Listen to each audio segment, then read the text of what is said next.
Welcome to my first and perhaps my last video blog here in my garage. If you visit my site at all, you'll notice that I pretty much post all of my blogs in type format, but I thought tonight I'd do a video blog on my new RT. What prompted me to do the blog was that I was doing research on the bike, a few accessories, and I noticed there's a lot, and I mean a lot of people asking the question, should I buy an RT?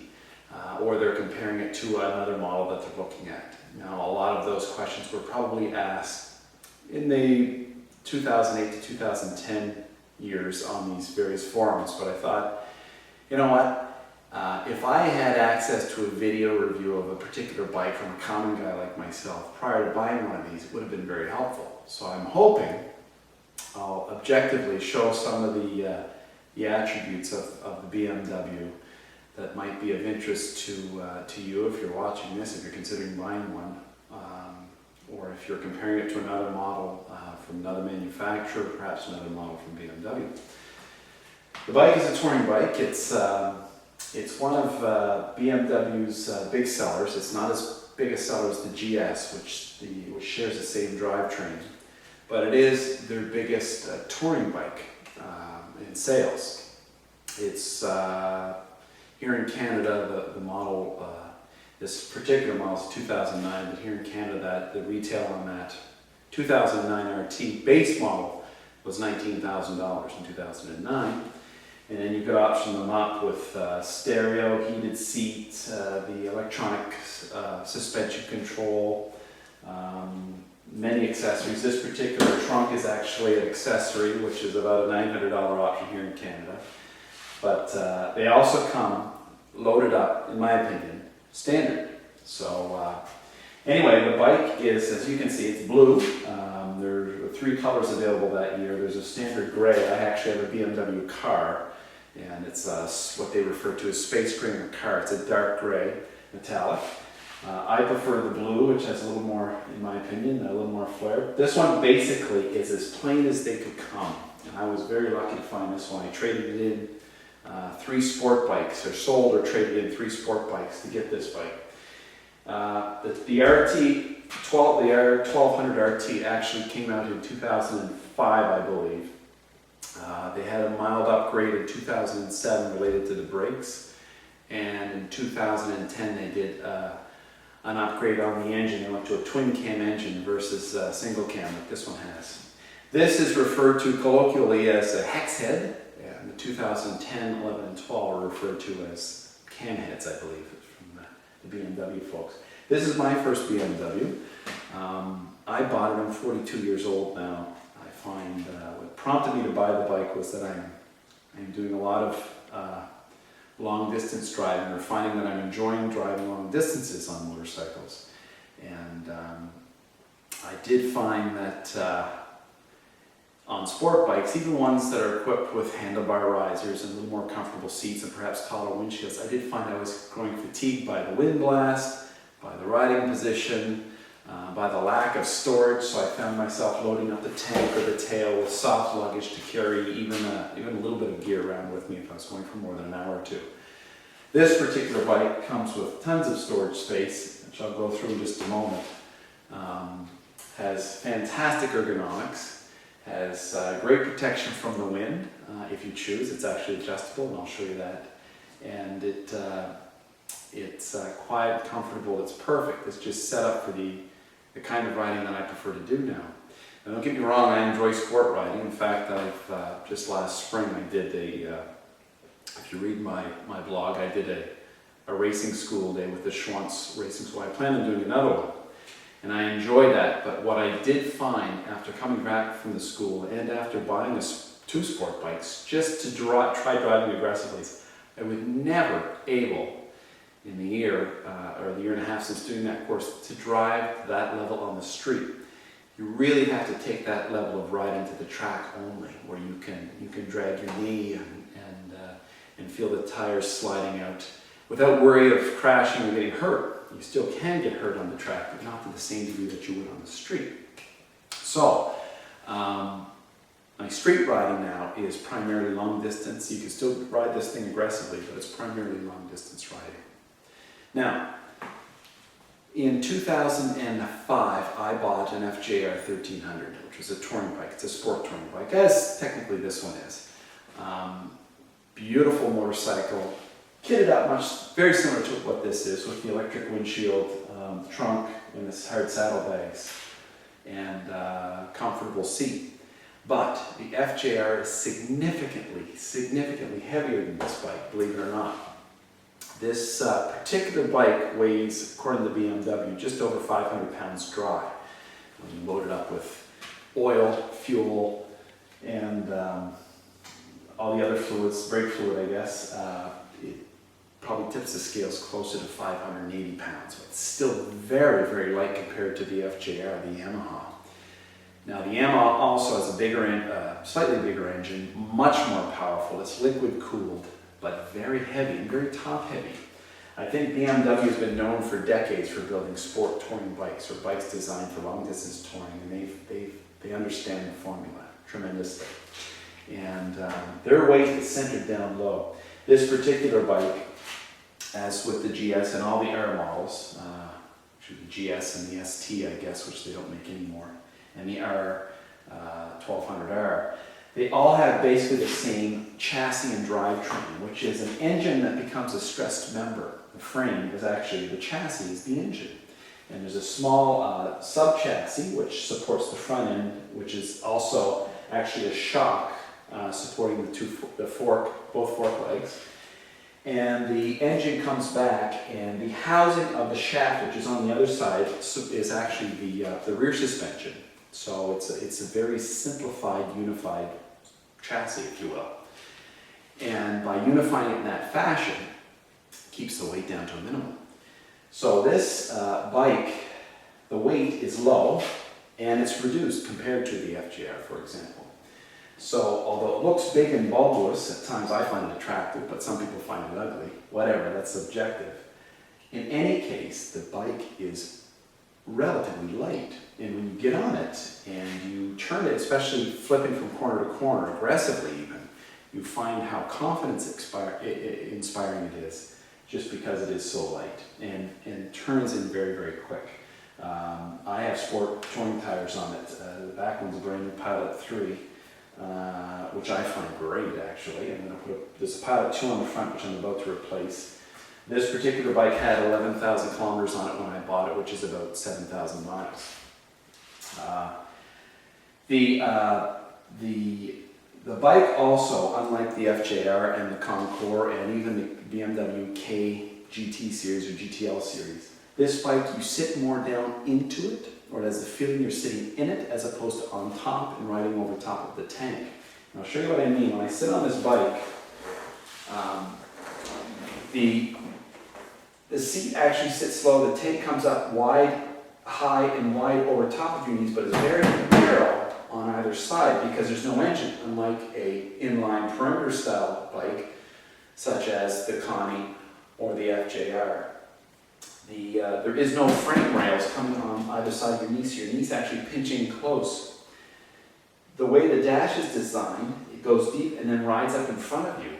And when turned on, you can adjust the windshield upwards or down with the control of your thumb switch. It actually creates a bubble, a dash similar to a car, so you feel like you're sitting inside the bike. And that too actually helps belie its weight. You'll also notice as I get off this bike, it comes with a center stand. As a former mechanic, that is a godsend to work on your own bike. To be able to lift off the bike and pop the rear wheel off, and even be able to jack underneath the front to pop the front wheel off is just tremendous time saver. Though you can't see it in the film, my garage is actually my shop, and in this far corner here, there's a bike lift and tool storage and racks over there. And I have a bike lift for all the sport bikes I work on, and getting one of those things centered and lifted off without peeling off half of the bodywork is a challenge. So this is great.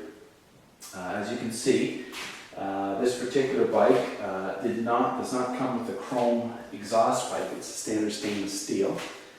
That's another option, which I don't have. The bike does come standard with cruise control, electric windshield like I just showed you. Comes standard with heated grips. Comes standard with a Link ABS braking system. And that's one of the changes they did in 2007. The initial bike, the initial design had a servo-assisted brake system, which if you happen to turn off the bike as you're coasting to a stop, it would eliminate the assist on the brakes, so you'd suddenly have to squeeze harder unexpectedly, and it was unnerving and could cause an accident. So BMW did away with that system in 2007, I believe. This bike also has flash to pass, as I mentioned. It does not have a heated seat. That's another option this bike does not have, but is available. I was told prior to buying one that it wasn't an important option, simply because most people change the seats on these bikes. So to pay an extra $8,900 or whatever the option was, to have to in turn take it off was a bit wasteful. When you can order an aftermarket seat with the heating on it, mind you, the switching is down below, but that's not a big deal to me. Now, what I did find when I did sit on this bike, probably because I'm coming off of sport bikes, I did find that these seats are actually very comfortable to me. But you talk to the long-termers or the long-term BMW owners, and they tend to change these for aftermarket seats. And there's a plethora of aftermarket manufacturers. BMW actually started and developed a fantastic lock system. All these saddlebags pop off with quick key releases. And they also, simply enough, you think other manufacturers would do this, they developed a rack on the back that works with this tail bag. So this tail bag, or this trunk, actually just pops right off once again with key release. It just hooks into the stock rack. If you've noticed, a lot of long distance riders put GB trunks or GD trunks on the back of their bike. In order to install an aftermarket trunk like that onto your bike, you need to usually buy an adapter rack to go with it that bolts somehow into the frame of the motorcycle. This particular bike doesn't need that, and BMW decided that they were going to offer a trunk that would be comparable to an aftermarket trunk or better, and just use a stock rack. They also, on the tank of the bike, have a similar rack, and although it's not, I have it inside, there's a soft bag that actually latches into this rack system. And it works fantastic. Now, it's not a hard bag like this one. It's soft. Probably not a good idea to have a hard bag on the tank anyway, but it snaps in there, and it's got a map pocket on the front, and it's got some storage. That's another great idea. I'm surprised actually the aftermarket hasn't picked up on this system. Also, there's a dash, a deep dash pocket on the side here that locks down, all on the same key system. The bike has adjustable headlights. That is on the front. That is two low beam headlights and a center light that comes on high beam. And it has a lever that you can adjust up and down, which is fairly common on a lot of sport touring bikes.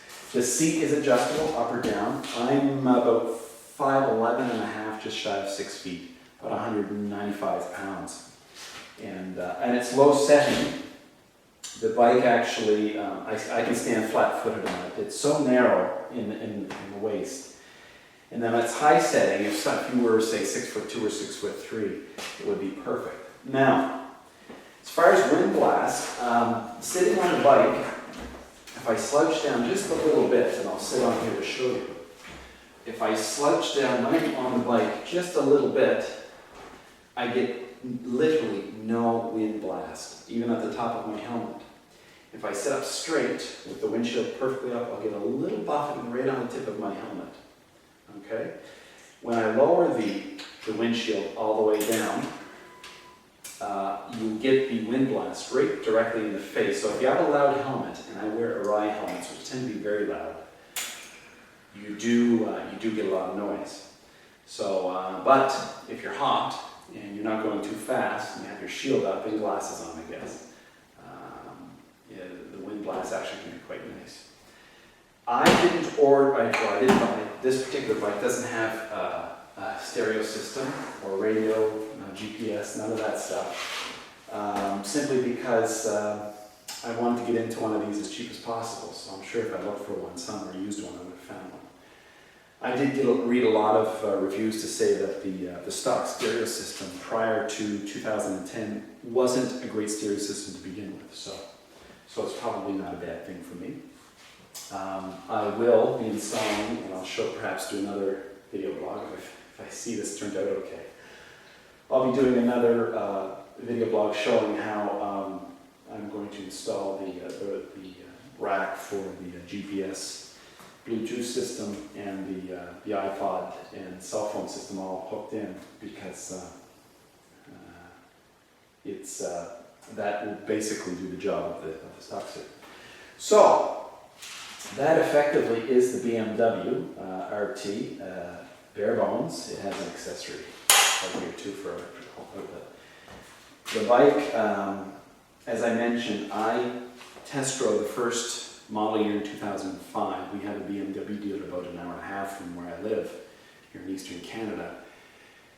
And I was lucky enough to test drive one on a lark, basically. At the time I was driving an FJR, a VMAX I think, believe it or not. And I decided to go test drive one of their sport models. I believe was the K1200R or K1200S. It was a naked sport bike. And when I got there, they had one of these things sitting in a lot, and there was 3 of them actually, and one of them wasn't being driven, so the coordinator for the test ride asked if I wanted to try one of these out. So I did, and I was blown away. We did a tour, basically probably a half-hour drive out on the highway and some backcountry roads, and I couldn't get over how light it was. I couldn't get over how quiet it was at speed at 130 kilometers an hour, which is about 85 miles an hour. That's how quiet it was. You barely hear just a soft thrumming of the engine. No buffing with the windshield up. No noise, no fatigue, comfortable seat, comfortable bars. And I was very impressed, but they were very expensive, so I didn't buy one, of course. But that's when I started getting in my mind that I wanted one. Following year, I bought the FGR, which was 1 year old, I believe. Actually, no, I think it was that fall. It was a year old, and it sort of served the purpose of a cheaper version of what this ended up being.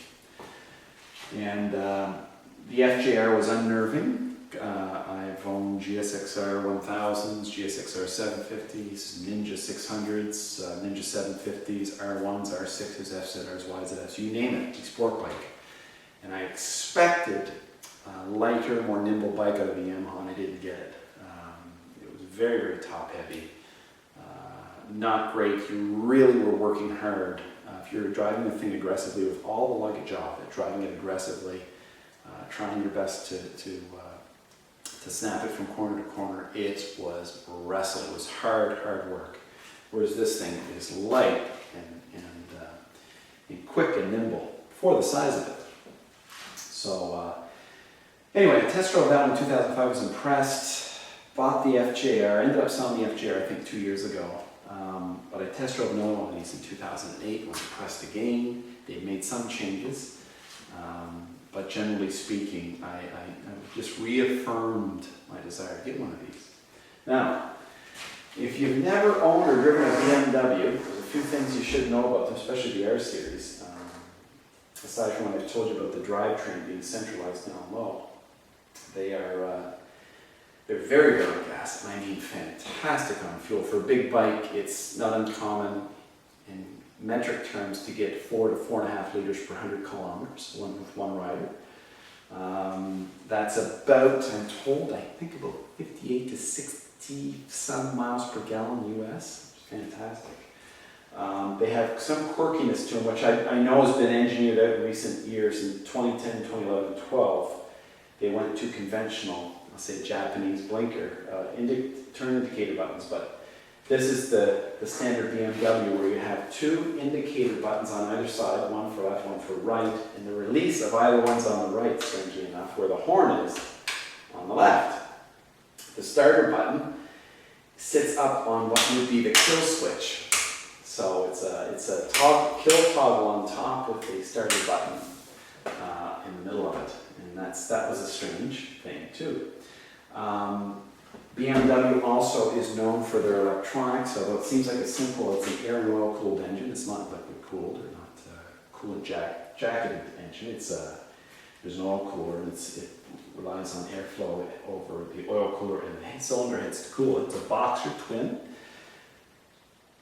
As simple as that sounds, it's actually complicated by a very sophisticated computer system which does self-diagnostics front to back. Now, we all know, and I'm sure 1,000 people out there will correct many parts of this video, and one of the things they'll say is that most modern motorcycles have similar sophisticated computer systems.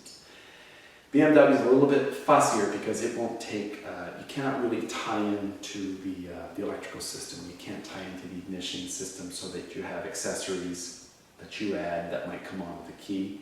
It won't work. The computer will pick it up, it'll send error codes and all that sort of thing. So you pretty much have to wire everything right off the battery directly, so it's a bit more involved. That's a fussy thing, and that turns some people off from the brand. For me, it doesn't. I'm impressed with this motorcycle from all the things I've mentioned, but it's probably a bike with some mechanical diligence. This bike should get, I'm hoping, close to 200,000 kilometers or 125,000 miles.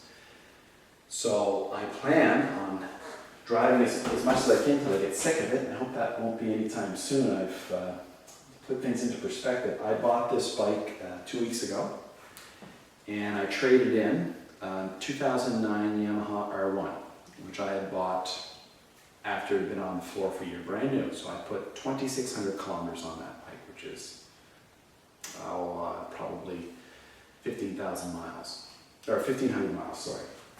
That was in 2 years. Now mind you, I had 3 bikes sitting here and I tried to spread out my mileage with them, but I've already put 2,600 kilometers on this bike in 2 weeks. And of that 14 days, 5 of them were heavy rains where I didn't really ride it, so I only drove it in the sun so far. And as you can see, it's dirty, which is, I purposely left the bugs on the front just to show how these things are set up to do. They're really meant to ride. I haven't had any problems with it yet, other than they've already blown out the front headlamp, and apparently they're known for blowing front headlamps. There is a prevailing belief on the internet that these bikes are prone to driveline failure. That's a pretty general term. So when I read those sorts of things, I tend to take them with a grain of salt. In particular, driveline failure could mean anything. What does it mean? Does it mean the U-joints fail? Does it mean the drive shaft shatters? Does it mean the splines on one end or the other tend to spin off? So it's a pretty general term. So when I read that, prior to even buying the bike, I did a lot of research, as much as I could. And research actually research is not the word. I did a lot of internet browsing to try to see if there's specific examples of people's problems and what exactly the problems were. The only thing I could come up with were, I did have read one example, and you know, you take everything with a grain of salt on the internet, because quite often people just have nothing better to do than just create these extravagant lies. They may not even own one of these bikes and print something negative about it, or it could be a competitor. I mean, who knows? I'm not a conspiracy theorist, but I do believe that some people just have nothing better to do than to cause trouble. But life's like that, isn't it? But when I did my little bit of research, I did find some people who appear to actually own one and appear to have actually had trouble with the driveline. And the driveline troubles typically that I came across repeatedly were failures of the U-joint. The U-joint in this bike, there's a front one and the back one at either end of the drive shaft, so that when the rear wheel goes up and down, the shaft can remain spinning at odd angles. Those U-joints, I'm told, I haven't had this one apart to check it, are sealed. And if that seal is compromised, the grease or the lubricant inside of each one of those U-joints, which is nothing more than basically a cross piece of metal with 4 bearings, when those bearings dry out, they fail. And when they fail, they cause the drive shaft to fall off of its yoke, so to speak. So U-joint failure is a specific thing. So I plan on, when I service this bike in the fall at 20,000 kilometers, hopefully, maybe sooner, I'll check the U-joints, front and back, and see how they're looking. I'll spin them for any notchiness. If there's notchiness, then I'll replace them. There's nothing you can do to service a sealed component if they are sealed, and I'm told they are. So what you have to do is replace it. If there's signs of failure, you replace it. And that's what some of the long-term riders told me. And it's primarily more in the GS model. And I can see people riding GS, the GS, which is the dual sport version of this particular drivetrain, the GS model of the R series. Those particular bikes are taken off-road, they might be taken in wetter situations. In this one, let's say, driving through streams and ditches and trails and that sort of thing. So I could see water getting in and around those components and washing with some of the lubricant, maybe. Anyway, I'll take a look at mine, and if there's any sign of failure, I'll replace them. And that's the advice that I was given by some of those folks. They said, look, there's nothing you do to prevent it. You just have to be on your toes so that you don't take the thing out for a drive and they fail on you when there were signs that you could have been aware of prior to that. So, that is the bike in a nutshell. I hope you enjoyed that. I hope it's helpful. I'm going to do a few more video blogs on this particular bike. I'll show some nighttime lights set up and setting up the lights, and perhaps some tours maybe with it. I'm going to be taking it on a short drive here later this week. So anyway, as they say, what is it? Keep the rubber side down and the plastic side up, maybe. I don't know. Anyway, hope you enjoy it.